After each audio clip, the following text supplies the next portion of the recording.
Welcome to The Art of Social Media, a podcast by SocialPilot. We host in-depth discussions with world-leading social media marketing experts that will help you discover the techniques, strategies, and skills you need to use to grow your business using social media. Now, here's your host, Tejas Mehta. The two social media platforms that you mentioned, LinkedIn and Twitter. On LinkedIn, you have, I think, more than 250,000 followers. On Twitter, you have 150,000 followers or more, right? Do you create specific content targeted to LinkedIn, or do you repurpose that for Twitter? Or how have you grown the audience?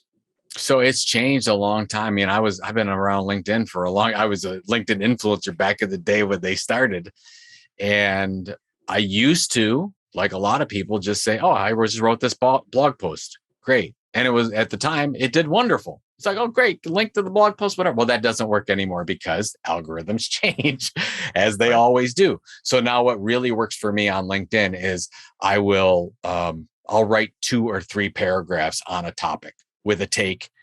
And the more heavy point of view, the better. And that's with any social media today. If you're vanilla, it's not going to get much. But if you have a real strong take over something, that works really well. And I would say the same thing for Twitter. It's just in a different bite-sized piece. That's why a lot of people like Twitter. I'm not a big fan of Twitter threads because I'd rather just read a blog post, but some people are very good at Twitter threads and going on in 9 or a 10-part series. But I would say, okay, I'm going to decide to do LinkedIn. So I'll say every once a week or twice a week, whatever the consistency that you can do. Remember, it's not more content that wins. You actually want to create less content with the most impact. So what does that mean? Is that once or twice a week, 3 times a week on LinkedIn? Does that make sense? Twitter's a little bit different. Maybe it's a number of times a day, if that makes sense. But do what you can do really well and focus on that. And that's what I think really works well, where the links just, I wish they would have worked. I wish they'd work today, right? It'd make everything a lot easier, but they don't. You have to have original content, original voice on these platforms. Right. And sure, the algorithms have changed. Links not as effective as 10 years ago. But to kind of create that original voice, there's a lot of work that goes in background. It's not that you kind of wake up one fine day and start typing on LinkedIn and create a post, right? That's right. How do you prepare for that background work? How does that come to you? The best way to do it is you have to treat, if it's yourself or you're a small business of any kind, you have to treat yourself just like a media company. You have a media company process. So it goes all the way down the line. You have what we call a content marketing mission statement or an editorial mission statement. Who's the audience? What are you going to deliver? What's the outcome? Here's the channel. Okay. What does that look like in this channel? I'm from a frequency standpoint that say, okay, LinkedIn, 3 times a week. What are we going to deliver? What's the editorial calendar? You want to work a couple weeks ahead if you can, because you don't want to get to a point where, oh my God, it's Friday morning and I don't have any content for Friday morning. And you're sitting there thinking about it. No, you want to make sure that you have this. And that's where you can work with a team on it. It doesn't have to be just one person. You can work with multiple people on it. And you've seen this a lot of CEOs out there on LinkedIn, and they're coming up with some really interesting commentary on LinkedIn. You don't think they have help with that? They absolutely are getting a lot of help from a lot of people to do that. Now, if it's just you, I would still say work ahead at least 1 or 2 weeks so that you can take some time off. Or if you're not inspired during the week, that's fine. But what's good is it gets you thinking strategically about your audience, who you're targeting, why you're doing this in the first place, and what the overall objectives of this are. I mean, long term, are you just trying to get followers? Like, that's fine. But what do you want people to end up subscribing to your newsletter? So you get that information and you get them opening your newsletter, and then you see maybe a different kind of behavior with your newsletter. That's what I like to do. I like to drive everybody ultimately to the newsletter where we have that relationship with them, and then we can see a behavior change over time with them. They're subscribing, they're opening, and then they're buying something after a period of time. So apart from consistency, having a clear process in place to kind of target the audience, having an editorial calendar, and really the discipline and cadence of it will help to kind of grow. That sounds like a great advice. Don't be surprised if you see me doing that and following it. So I'll report as to what happens. And you know what? In 6 months. it's not rocket science, right? This is just standard publishing 101. And the difference is that most people don't come from a publishing background. They come from, if we're trained historically in marketing, we've been trained for interruption.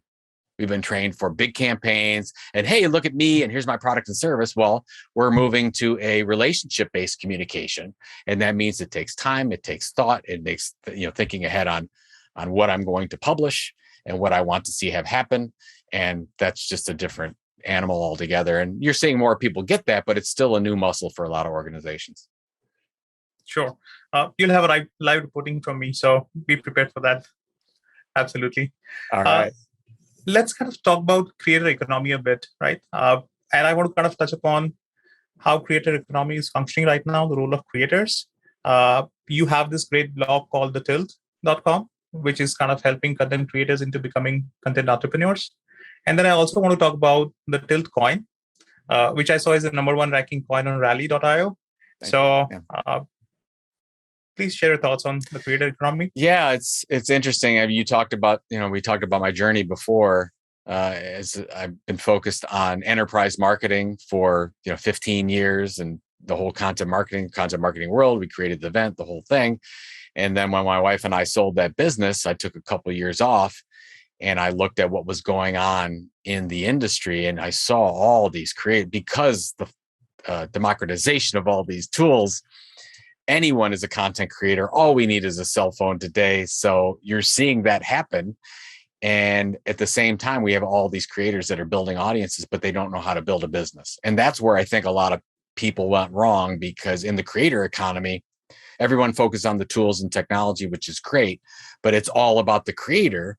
And what does the creator want to do? First and foremost, that creator is an entrepreneur, or hopefully considering themselves an entrepreneur. That means you're a business. And a lot of creators look at themselves as just creating content first, and they're going to figure out the business stuff later. It's very hard to do that. So that's what we teach at the Tilt, is all about how you can become financially sustainable as a creator business. So we really focus on serious content creators.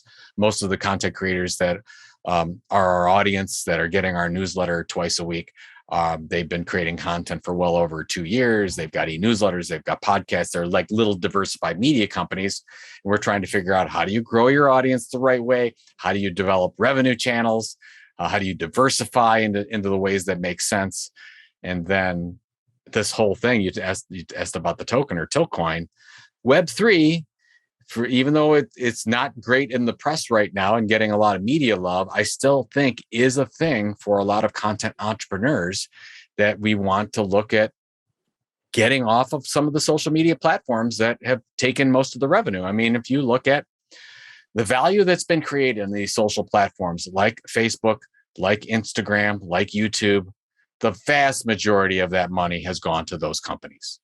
Right or wrong, it has. And you can choose as a creator to leverage that or not.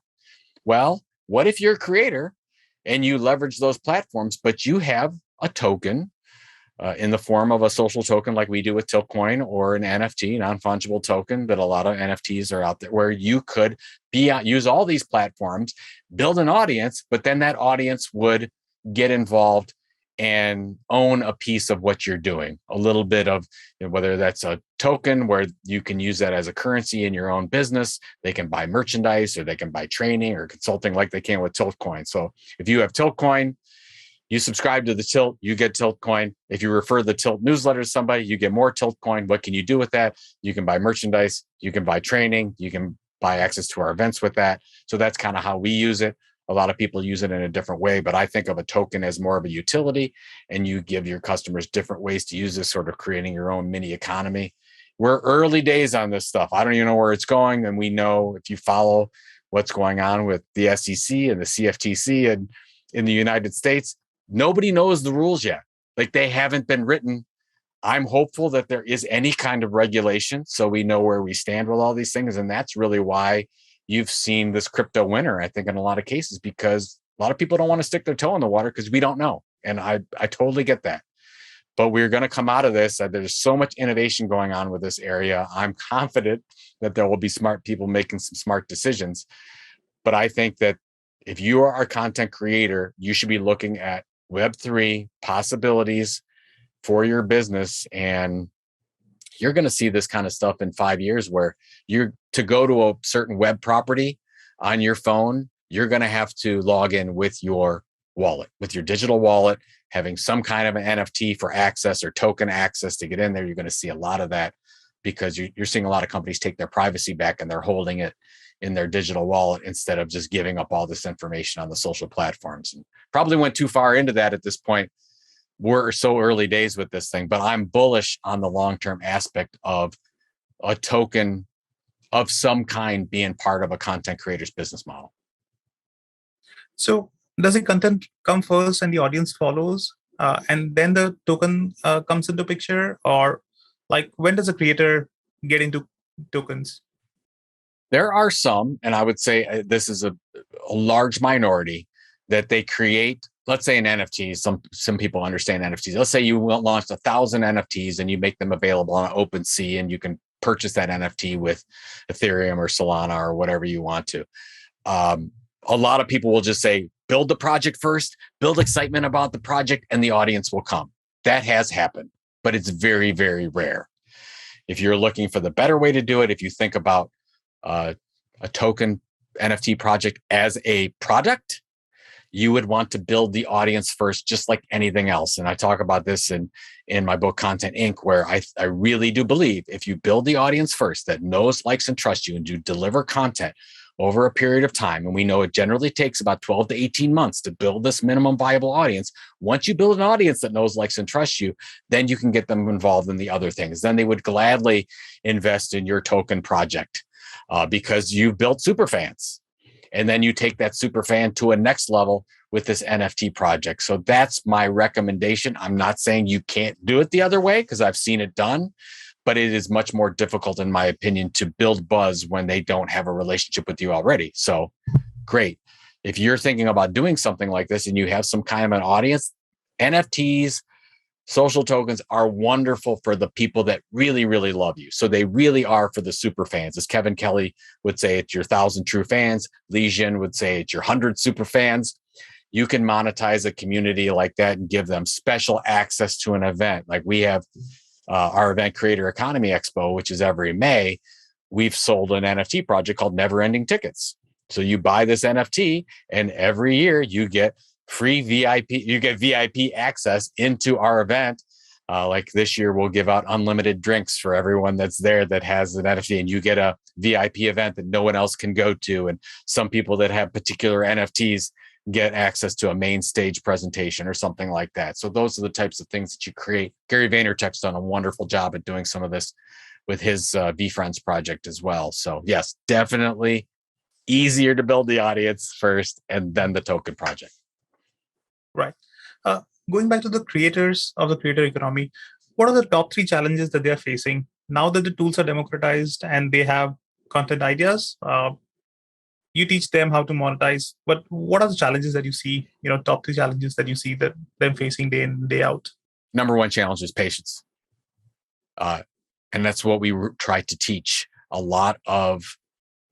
This is true for a lot of people on TikTok as well. We've seen overnight successes with TikTok, but it's very hard to, even if you have 1 million followers on TikTok, it's hard to monetize that. So you really do have to set, like we just did some research at the Tilt where we found out it takes about 6 months to get to $1 to actually start driving revenue. It takes 17 months to support yourself as a creator. It takes 25 months for you to hire your first person. Those might even be generous when you think about it. I mean, when I first started as my own content creator, it took me 22 months until I really felt that we had a business that I wouldn't have to go back and work for somebody. So the number 1 thing is absolutely you have to get your expenses in order. You have to get your expectations in the right place to make it through this marathon and not a sprint. The second thing is actually choose it. We talked about this. Choose one thing that you're great at. You can dabble in a lot of other things, experiment always. I love that. But we know that successful content creators and content entrepreneurs really focus on doing one thing well. So focus on that and really focus on the content tilt part of this was what is that content differentiation? So look at your competitive set. Now, who's doing what? And a lot of people will say, oh, just do your own thing. I really do like to look at what's a content gap, who's not covering this thing, and how can we cover that better than anyone else. And what would be another challenge? I think the third challenge is probably the belief that email is still a thing. And until there's a better thing around, I'm still going to out there and talking about how wonderful email is. And I've been doing this for 20 years because what I see is I see all these content creators that are building these amazing channels and amazing followers on social channels. And then the rules change and they lose their access to it, or they get banned, or something happens. And I don't want that to happen.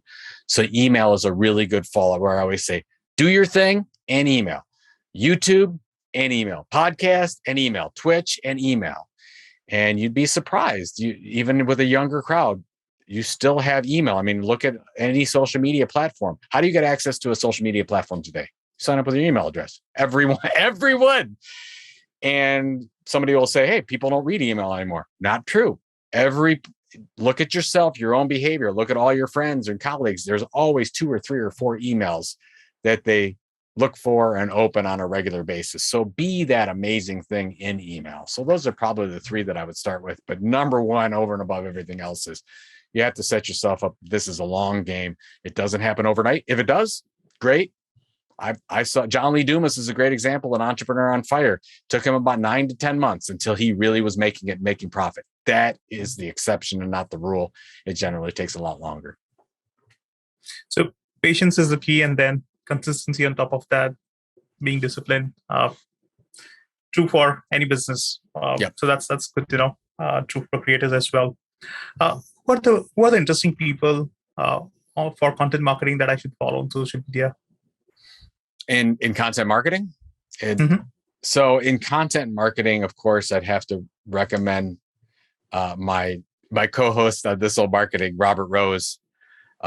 If you're looking for somebody that understands content marketing strategy better than anyone else, it's absolutely Robert. So I'd follow Robert Rose. He does a great job. He's written multiple books on this topic.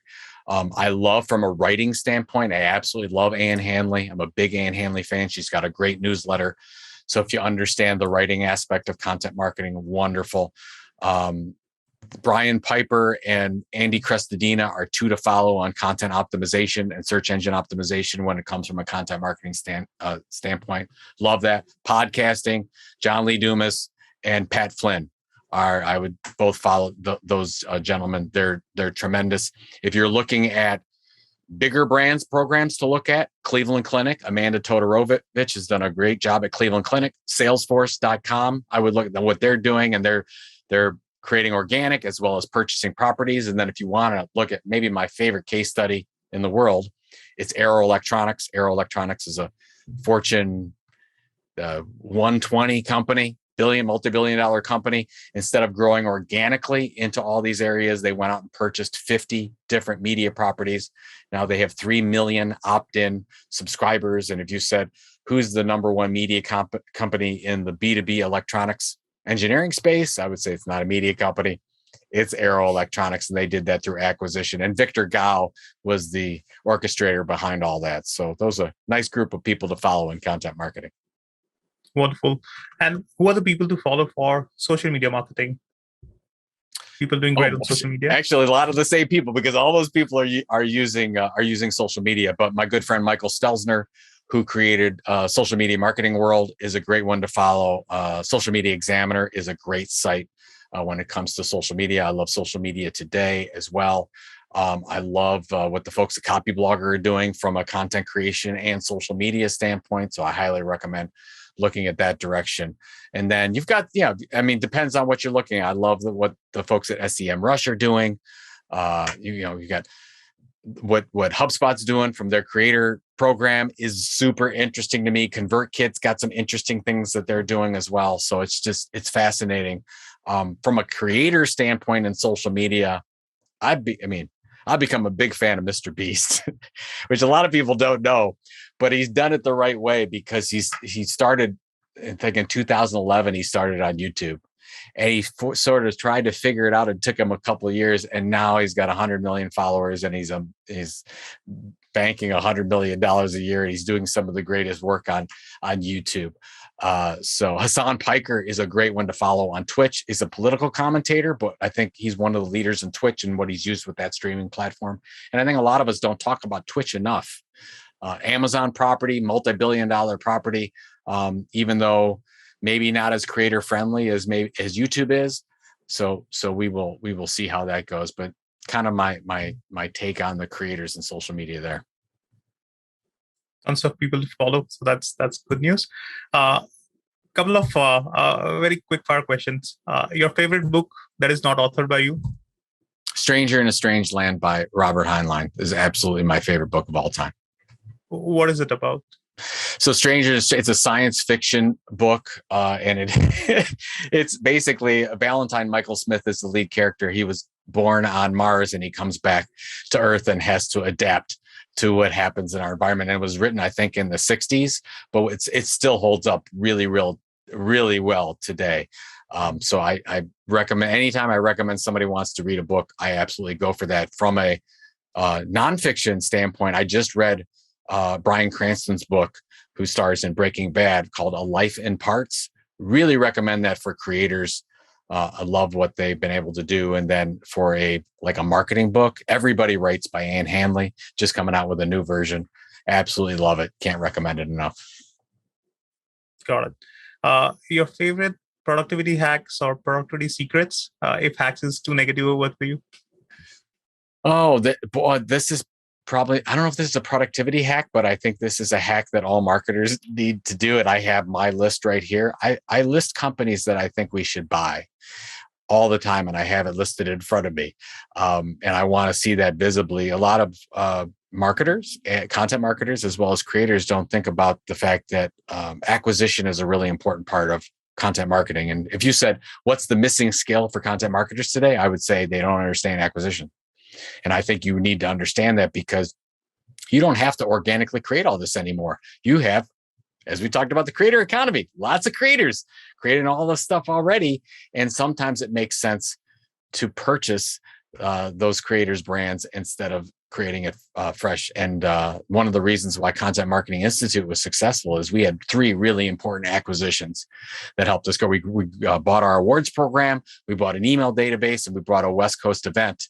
And it did it exactly through, oh, that's an interesting event. I'm going to write that down. That's an interesting event. And you get to a point that makes sense. You have you talk to those people, you build relationships over time, and some of these things happen. And I think we don't think about it as enough as marketers, that acquisition should be part of our strategy. Great. Very difficult to conceive if you don't have that mindset, acquiring audiences and properties to kind of grow. So that's wonderful to know. Awesome. Joe, this has been such a pleasure. I can continue forever, but I want to be respectful for your time. Thanks a lot for coming out and sharing your thoughts and insights. Where can people find you online? So yeah, on social media, I'm at Joe Pulizzi, Pulizzi. So you can find me everywhere. But subscribe to thetilt.com. I write on a regular basis. The Tilt, we've got a wonderful team. So if you like all this content creation stuff, please go there. And then joepulizzi.com. I have a personal newsletter that I send out every 2 weeks as well. And you can follow me there as well. Wonderful. Got it. Thank you so much again. Really pleasure having you here, and hope to see you soon. Wonderful. Looking forward to it next time. Thanks. Right.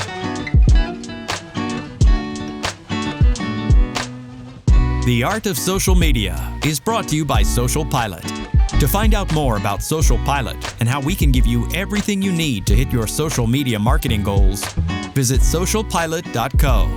And then make sure to search for The Art of Social Media in Apple Podcasts, Spotify, and Google Podcasts, or anywhere else podcasts are found. Make sure to click follow so you don't miss any future episodes. On behalf of the team here at SocialPilot, thanks for listening.